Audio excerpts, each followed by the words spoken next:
새벽부터 나오신 여러분 환영합니다. 우리 옆에 분들하고 인사 한번 하실까요? 담임 목사도 없는데 새벽부터 오셔서 감사합니다. 자, 오늘은 느헤미야 8장에서 10장 영적 부흥의 결과에 대해서 함께 나눌 수 있도록 하겠습니다. 자, 느헤미야 8장에 들어가시면 에스라와 느헤미야가 영적 부흥 운동을 이끄는 것을 볼 수가 있습니다. 느헤미야는 성벽을 완성을 했습니다. 그러나 이 성벽을 완성하는 것만으로는 예루살렘 성이 온전할 수 없다라고 하는 것을 알았어요. 그래서 이 느헤미야가 예루살렘 성벽 안에 이제 예루살렘 성을 제대로 세우기 위해서 사람들을 이주시키고 이 사람들의 마음속에 하나님을 심어놓는 그런 작업을 해야 되는 겁니다. 그래서 지금 행정적으로 완비를 했고 그다음에 사람들을 여기에 이전시키는 데 성공을 했죠. 이제 영적인 부흥운동을 이끌어서 하나님을 사랑하는 그 영성을 그 마음속에다 집어넣어줘야 되는 거예요. 그래서 이제 에스라와 손을 잡고 함께 영적인 부흥운동을 하는 겁니다. 느헤미야는 정치인이었기 때문에 자기가 영적인 부분까지 이렇게 주도를 할 수는 없었고 대신 제사장이자 학사였던 에스라를 통하여서 이 영적인 부흥운동을 주도할 수 있게 이렇게 만든 겁니다. 지금 에스라는 잠시 사라졌다가 14년 만에 다시 나타났어요. 느헤미야가 12년 동안 성벽을 짓고 나서 잠깐 1년 동안 페르시아에 갔다가 돌아왔던 것처럼 아마 에스라도 에스라 10장을 마지막으로 페르시아에 돌아갔다가 다시 돌아와서 이따가 이 성벽이 완성된 후에 이제 이런 영적 부흥 운동을 이끌고 있다. 우리가 이렇게 이해를 하면 되겠습니다.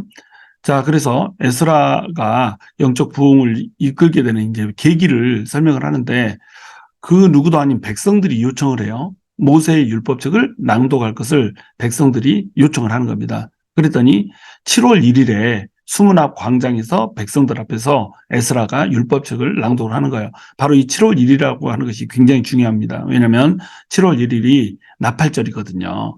이 7월 달이 빨간색으로 되어 있습니다. 티스리월이라고 불러요. 이 티스리월이 되면은 유대 민간력으로는 이게 1월이에요. 그래서 신년절이라고도 부르는 겁니다. 그런데 이제 종교록으로 따지면은 아비벌이 1월 달이 되는 거죠. 그러니까 니산월이라고도 부르고 아비벌이라고도 부르는 그 6월절이 1월 달이 되는 거예요. 그러므로 이제 니산월부터 쭉 세서 나가다 보면은 티시리월이 이제 7월 달이 되는 거죠. 그래서 여기서 7월 1일이다 이 말은 나팔절을 얘기하는 겁니다. 그럼 나팔절은 어떤 날이냐? 이 나팔절은 이 초막절하고 같이 연결이 돼 있어요. 그러면 초막절은 어떤 날인가? 초막절은 모든 1년의 농사를 마치고 이제 그 곡식과 또 과실들 이런 것들을 거두어다가 이걸 가지고 하나님께 감사드리면서 이 하나님을 찬양하는 그러니까 기쁨이 넘치는 이런 절기였단 말이죠. 그러니까 나팔절은 어떻게 있어요? 기쁨의 절기인 겁니다.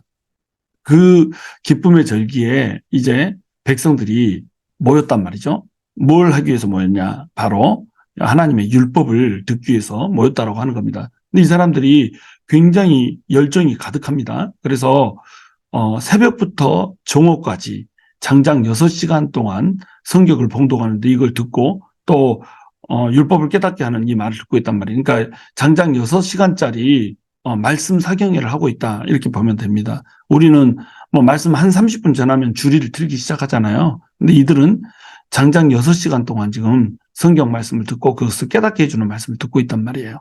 8장에서는 지금 초막절 절기 전체를 지금 얘기하고 있는 거예요. 나팔절, 속죄일, 초막절 이게 쭉 이어지는 절기인데 이것과 관련해서 일이 펼쳐지고 있다. 이렇게 이제 이해를 해야지 이게 무슨 뜻인지 다 온전히 이해를 할 수 있게 되는 겁니다.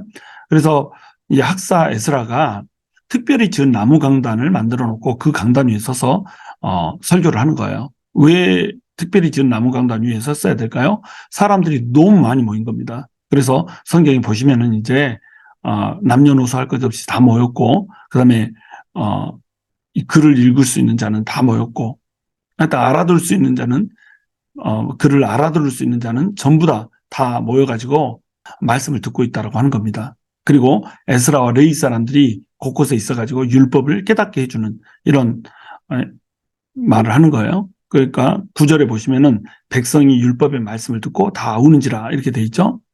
자, 백성들이 율법의 말씀을 듣고 웁니다. 자, 율법의 말씀을 듣고 우는 이유는 뭘까요?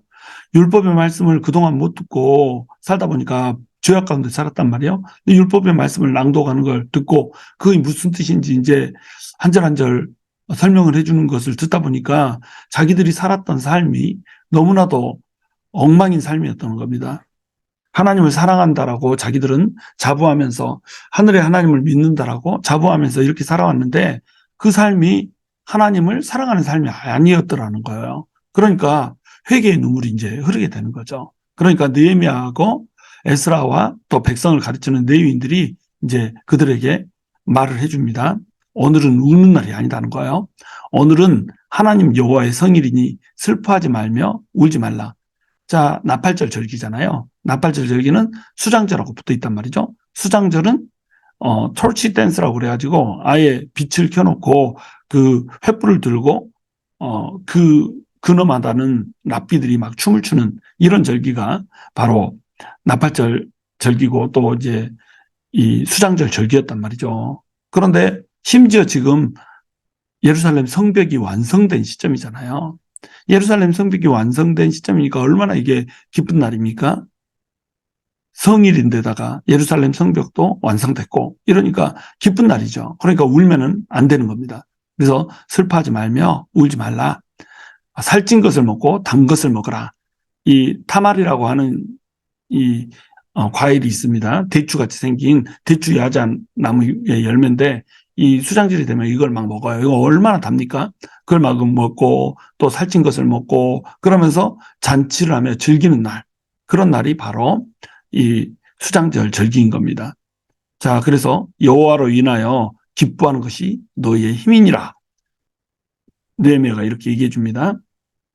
하나님으로 인하여서 기뻐하는 것이 너희의 힘이니라. 이 힘이라고 하는 단어는 원래 단어가 방파제라는 뜻이에요. 하나님으로 인하여서 기뻐하는 것이 우리의 방파제가 된다라고 하는 겁니다. 우리 인생에 있어서 가장 중요한 존재 목적, 그것은 바로 하나님께 영광을 돌리며 하나님을 기뻐하는 거예요. 하나님을 기뻐하는 것만큼 하나님께 기쁨이 되는 일이 없습니다. 하나님을 기뻐하고 하나님이 우리의 하나님이라고 하는 그 사실 자체, 그것만으로 우리가 기뻐할 수 있다면 하나님께서는 우리의 방패제가 되어주시고 또 우리의 힘이 되어주신다라고 하는 것을 지금 느헤미야가 얘기를 하고 있죠. 자, 그래서 이제 이 나팔절 절기를 지나고 또 성벽을 완성한 것을 이제 축하하면서 또 말씀을 듣고 거기에 회개하고 기뻐하던 날이 지났습니다. 이제 하루가 지났어요. 그런데 백성들은 다 집으로 돌아갔는데 이 말씀이 너무 좋으니까 족장들과 제사장들과 레위 사람들이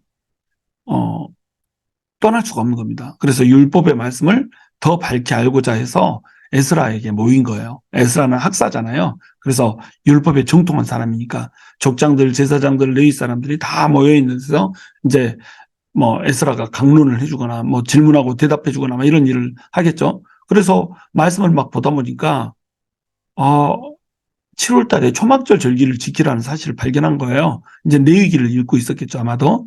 7월 달이 되면 초막절 절기를 지켜라.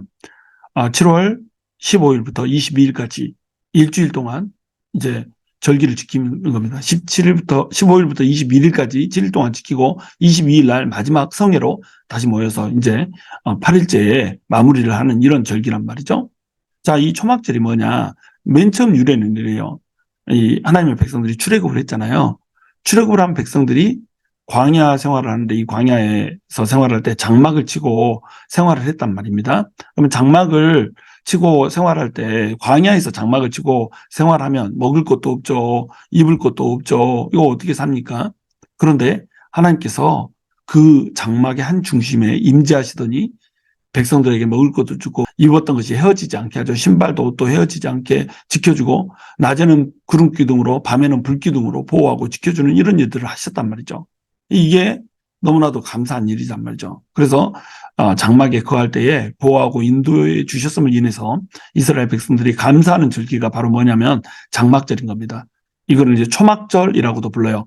장막에 있었으니까 장막절이고 이걸 기념하려고 초막을 지으니까 초막절이고 또 이 절기가 또 어떤 절기예요? 수장절이라는 절기란 말이에요. 같은 이름이에요. 장막절, 초막절, 수장절 다 같은 이름입니다. 수장절은 이제 과일이나 또 곡식을 추수한 것, 이것을 창고에다 저장하는 것을 기뻐하는 절기란 말이에요. 근데 이 수장절이 7월 달에 있잖아요. 여러분 보시면은 여기에 티시리월에 이른비가 오고 있죠. 자, 이 이른비가 내려줘야지 파종을 하고 그 파종한 데서 싹이 날 수가 있는 겁니다. 그리고 늦은 비가 내려줘야지, 아달월에 이 늦은 비가 내려줘야지 아비벌부터 시작되는 이 추수가 다시 풍성해질 수가 있는 거예요. 그러니까 비가 내려야지 이 민족은 사는 민족입니다. 이 땅 자체가 비가 내리지 않으면 살 수가 없는 이런 땅이란 말이에요. 그러니까 하나님께서는 이스라엘로 하나님 백성들을 이끈 이유가 하늘만 바라보고 살으라고 이곳으로 이끌고 인도했다라고 하는 겁니다. 보호하고 지켜주셨던 것을 감사하면서 장막절로 지키고 또 이제 토지소산의 추수를 마치면서 감사의 기쁨을 드리는 절기로 이제 수장절이라고 부르면서 이 절기를 지키는데 또 한 가지를 추가하자면 다음 해 농사를 위해서 비를 주시기를 간구하는 거예요. 내년에도 우리가 주님의 은혜만 바라봅니다. 주님께서 비를 주시지 않으면, 주님께서 은혜를 주시지 않으면 우리는 살 수가 없습니다. 올 한 해도 우리가 주님의 은혜로 살았던 것처럼 내년에도 주님을 바라보는 주님의 은혜로 살겠습니다. 이렇게 결단하면서 비를 주시기를, 은혜를 주시기를 간구하는 그런 절기가 바로 수장절 절기였다는 겁니다. 그래서 이 절기 때는 4가지 나무로 초막을 지으라고 그래요. 감람나무, 돌감람나무 가지로 지어라. 화석류 나무로 지어라. 종려나무로 지어라. 무성한 나무 가지로 지어라. 무성한 나무 가지, 이건 이제 버드나무를 얘기하는 거예요. 버드나무는 골짜기에서 너무 무성하게 이제 자라는 나무인데 이 나무가 물이 없으면 살 수가 없잖아요. 물을 떠나서는 이 나무는 살 수가 없습니다. 그러니까 하나님의 은혜, 하나님의 그 은혜의 생수가 없으면 우리는 죽을 수밖에 없습니다. 라고 하는 것을 고백하는 나무, 이 나무가 이제 버드나무죠. 이런 것들로 해가지고 이제 이스라엘을 상징하는 나무들로 초막을 짓고 하나님을 기억하게 하는 절기, 이 절기가 수장절 절기인 거예요. 그러니까 율법에 나온 대로 이 나무들 가지고 이제 초막을 짓고 이 절기를 지킨 겁니다. 이 절기 동안에 뭘 했냐? 7월 15일부터 22일까지 일주일 동안 에스라가 날마다 하나님의 율법책을 낭독을 한 거예요.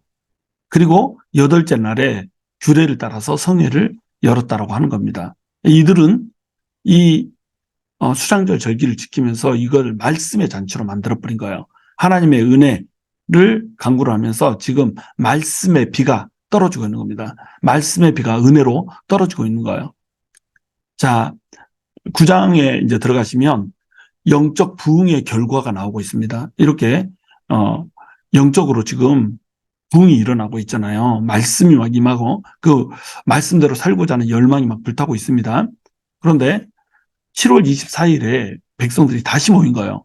수장절은 7월 15일부터 7월 21일까지 하고 나서 마지막 날 8일째에 다시 7월 20일 날 모여서 성회로 모여서 마지막 행사를 하고 이제 끝난단 말이에요. 그런데 그로부터 이틀 후에 백성들이 다시 모인 겁니다. 이들을 헤어질 수가 없었던 거예요. 모일 필요가 없는데 또 모인 겁니다. 왜요?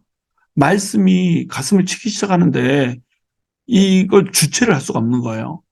그냥 말씀만 듣고 헤어질 수가 없었던 겁니다. 그래서 다시 백성들이 모여서 이제 금식하며 회개를 하기 시작하는 거예요. 그러니까 영적 부흥의 결과는 반드시 뭘 낳는다? 회개를 낳는다는 거예요. 여러분, 우리 말씀을 듣고 말씀이 우리 가슴에 심겨졌는데 우리 눈에서 눈물이 없다.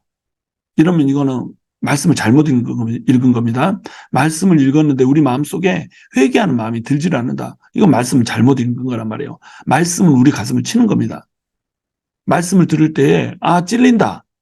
이거는 말씀을 제대로 듣고 있다는 거예요. 말씀이 제대로 선포되고 있으면 이 말씀은 찌르는 칼처럼 우리의 죄악을 찔러내고 우리의 죄악이 찔려질 때에 우리는 고통을 당하게 된단 말이에요. 영원히 괴롭힘을 당하게 된다는 겁니다. 그것이 말씀을 제대로 읽은 결과예요. 그래서 금식하며 굵은 베옷을 입고 티끌을 무릅쓰며 지금 하나님 앞에 나아가고 있는 거예요. 자, 금식한다. 금식의 원래 뜻이 뭐죠? 영혼을 괴롭게 한다는 거예요. 우리 영혼이 괴로워야 돼요. 그리고 굵은 베옷을 입어요. 굵은 베옷을 입는 것은 애통하는 것을 상징하죠. 티끌은 자, 내가 티끌을 무릅쓸 정도로 이렇게 형편없는 자입니다. 이런 뜻이죠. 그러면서 이제 결단을 하는 겁니다. 이방인과 절교를 하겠습니다. 그리고 자신의 죄와 조상의 허물을 자복하겠습니다. 이렇게 하면서 하나님 앞에 회개하고 나왔다는 거예요. 그리고 이 사람들이 모였는데 낮에 4분의 1, 예, 이들은 낮과 밤을 각각 4등분을 하는 겁니다. 그래서 총 8등분이 되게 시계를 나눠요. 그래서 낮에 4분의 1이다 그러면 오전 6시부터 9시를 얘기하는 거예요. 오전 6시부터 9시까지 3시간 동안 율법책을 낭독을 한 겁니다. 그리고 낮 4분의 1, 다시 얘기해서 오전 9시부터 12시까지 3시간을 죄를 자복하면서 회개한 거예요. 3시간 동안 말씀 듣고 3시간 동안 자복하면서 회개하고 이렇게 그들은 하나님 앞에 회개하고 나섰던 겁니다. 이 회개에 이제 레위인들이 회개의 기도를 큰 소리로 부르짖으면서 인도를 하는 거예요. 레위인들이 단에 올라서 큰 소리로 부르짖어서 기도를 하는 겁니다. 이 기도가 쭉 이제 이어지죠. 엄청나게 길게 이제 기도가 이어지는데 이 기도를 여러분 꼭 한번 유심히 읽어보시기 바랍니다. 회개할 때 어떻게 회개해야 되는지, 기도할 때 어떻게 찬양하며 어떻게 또 결단하는지 이런 것들이 너무 잘 제시가 돼 있어요.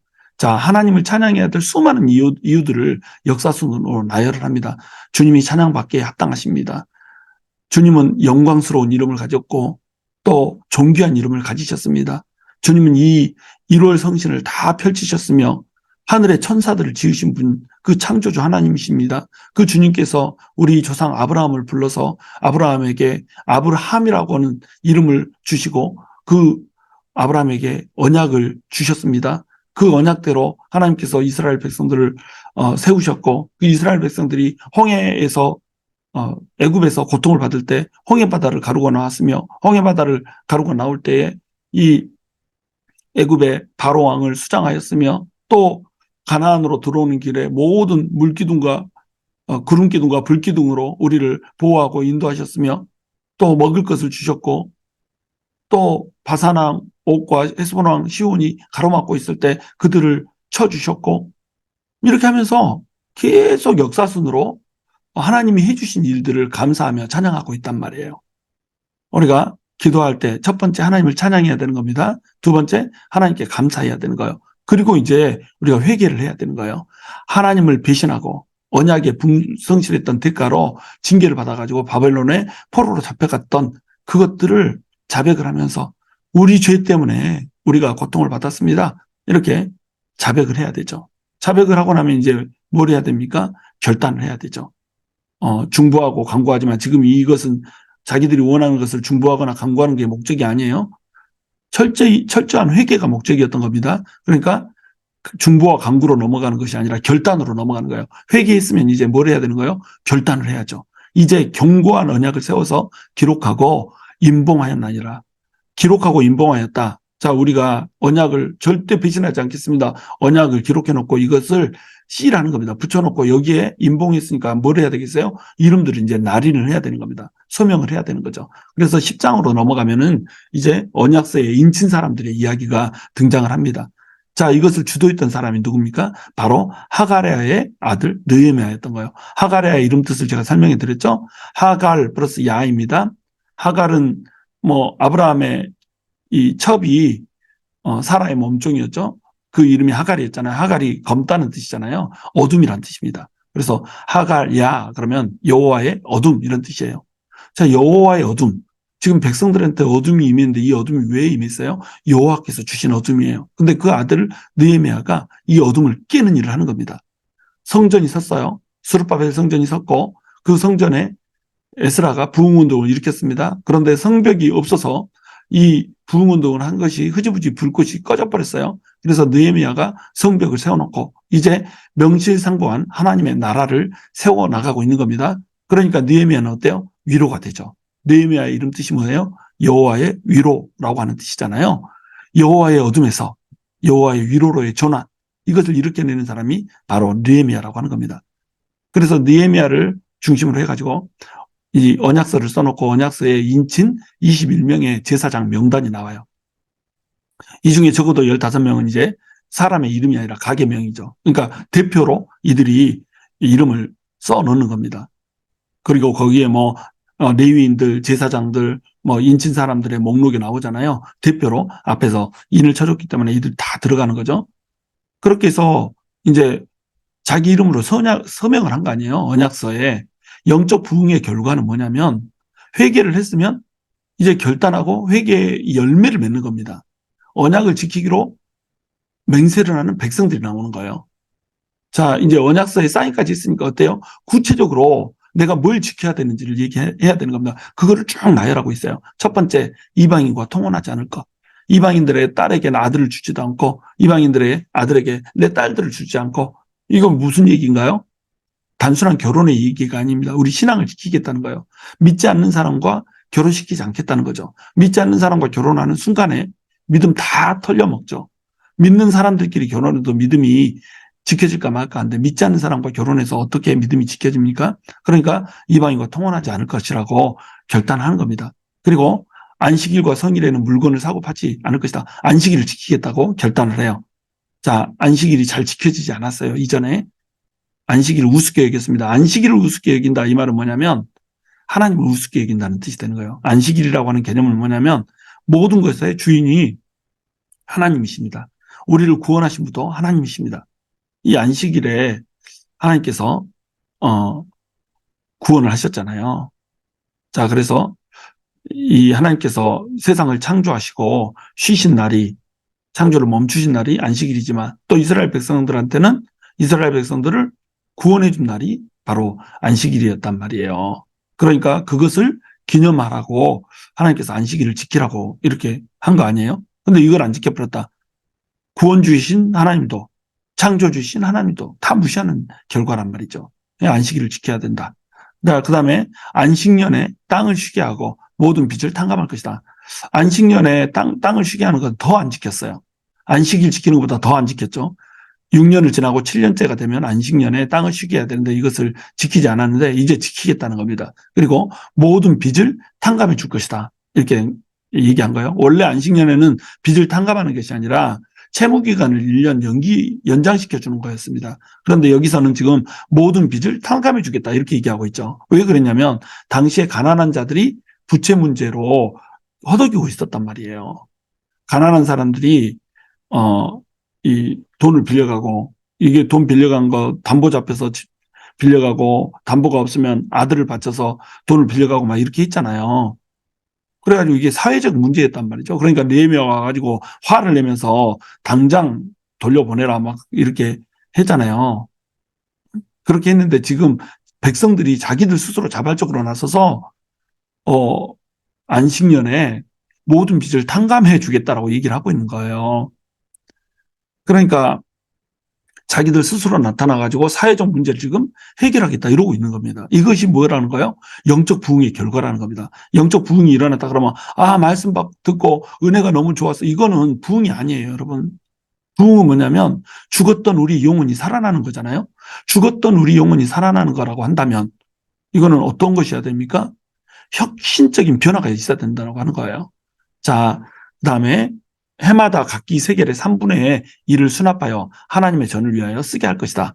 이렇게 얘기하고 있습니다. 이때 당시에는 성전 운영에 재정난이 굉장히 심했어요. 페르시아한테 다 세금 바치고 막 이렇게 했었기 때문에 성전 운영이 이만저만 힘든 게 아니었습니다. 그런데 자원하여서 3분의 1 세겔을 바치기로 한 거예요.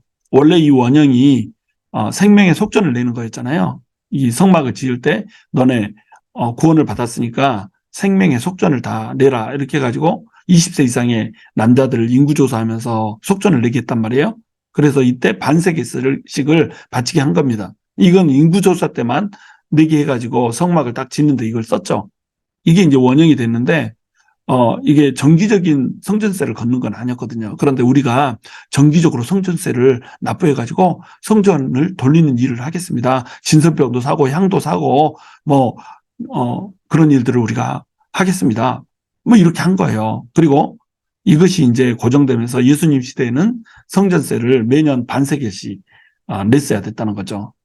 예수님하고 베드로가 그러니까 물고기를 이 낚시로 잡아 올려가지고 입에서 한 세겔 꺼내서 성전세로 내잖아요. 그런 배경이 바로 이런 배경 속에서 그랬다는 겁니다. 이때 이제 시작된 거죠. 사실은 3분의 1세겔을 바쳤던 것을 나중에 이제 성전세를 반세기씩 바치게 이제 인상을 시킨 거죠, 사실은. 그리고 제단에 필요한 나무를 매년 정한 시기에 하나님의 전에 바치겠다. 이렇게 또 결단한 겁니다. 그리고 해마다 소산의 만물과 각종 과목의 첫 열매를 여호와의 전에 드리겠습니다. 엄청난 결단들을 지금 하고 있는 겁니다. 맏아들과 짐승의 초태생을 하나님의 전에서 섬기는 제사장에 주겠습니다. 맏아들은 하나님한테 바칠 수 없잖아요. 맏아들을 뭐 죽일 수도 없고. 그러니까 맏아들은 생명의 속전을 냈으면 되는 겁니다. 근데 짐승은 속전으로 대속이 안 돼요. 그러니까 짐승은 희생 제물로 하나님께 드리는 겁니다. 무조건 초태생은 다 하나님한테 드리는 거예요. 그리고 그것과 같은 맥락에서 이제 처음 익은 미래 가루, 거제물 11조 뭐 이런 것들을 드리는 거예요. 그래서 해마다 소산에 첫 번째 거 드린다 이러니까 어떤 분들은 이제 자기가 이제 월급 받은 거 직장에 취직했으면 첫 월급을 드리고, 우리 이제 교회에 보면 어떤 분들은 또 월삭도 드리는 분도 있더라고요. 매달 첫 일이 되면 따로 헌금을 떼서 이렇게 드리기도 하고, 또 어떤 분들은 뭐 5,000불씩 10,000불씩 이렇게 건축을 위해서 헌신하는 분도 있고, 매주 건축을 위해서 이렇게 20불씩 이렇게 작은 돈이지만 또 빠지지 않고 헌금하시는 분도 있고, 다 이렇게 하나님 앞에 열심으로 드리더라는 거예요. 자, 하나님한테 열심으로 드린다. 이거는 물질의 문제가 아닙니다. 물질이 있는 곳에 뭐가 있는 거예요? 사람의 마음이 있는 겁니다. 하나님을 진짜로 사랑하면 그 사랑하는 표식으로 물질은 당연히 따라올 수밖에 없다는 거예요. 물질이 있다고 해서 사랑이 있는 건 아닙니다. 근데 사랑이 있으면 물질은 반드시 따라오게 돼 있다는 거예요. 은혜를 받으면 주머니는 반드시 열릴 수밖에 없게 돼 있다 이거예요. 우리의 헌금 생활이 어떤가, 이것도 우리가 면밀히 볼 필요가 있는 거예요. 헌금 생활이 우리가 제대로 돼 있어야 사실은 우리 신앙생활이 제대로 돼 있다 이렇게 볼 수가 있는 겁니다. 왜? 물질 있는 곳에 마음이 있기 때문에. 지금 이게 다 물질들과 관련돼 있는 거잖아요. 하는 일들이. 왜냐하면 물질들만큼 현실적인 것이 없기 때문에 그렇습니다. 우리 마음을 표현하는데 마음을 어떻게 표현할 겁니까? 물질로 표현하는 거죠. 그래서 자, 처음 익은 미래 가루와 거제물 11조 등을 들여서 너희 사람들한테 주게 되는 겁니다. 우리 도표로 이거 살펴봤듯이 백성들이 11조를 바쳐야 너희 사람들이 뭐 먹을 거 걱정하지 않고 하나님을 섬길 거 아니에요? 그런데 백성들이 11조를 안 해버리거나 이래버리면 어떻게 되겠어요? 너희 사람들이 먹을 것이 없어져 버린 겁니다. 그러면 너희 사람들은 먹을 것을 찾아서 떠나게 되겠죠? 그러면 제사장들도 이제 제사를 드릴 수가 없는 거죠. 왜? 너희 사람들이 있어야 제사를 드릴 수 있는데 너희 사람들이 빠져버렸으니까 제사장들만 어떻게 제사를 드릴 수가 있습니까? 그래서 모든 구조가 와르르 무너져 버린단 말이에요. 11조가 이제 기본적인 하나님께 드려야 되는 이제 헌물이죠. 어떤 사람들은 뭐 11조를 율법이 폐지되었으니까 안 드려도 된다면 이딴 식으로 주장하는 사람도 있고, 그런데 율법은 여러분 폐지된 게 아닙니다. 율법은 완성된 거예요. 율법은 완성됐다. 완성됐다라고 하는 말은 무슨 말이냐면 율법을 다 지켜야 된다는 겁니다.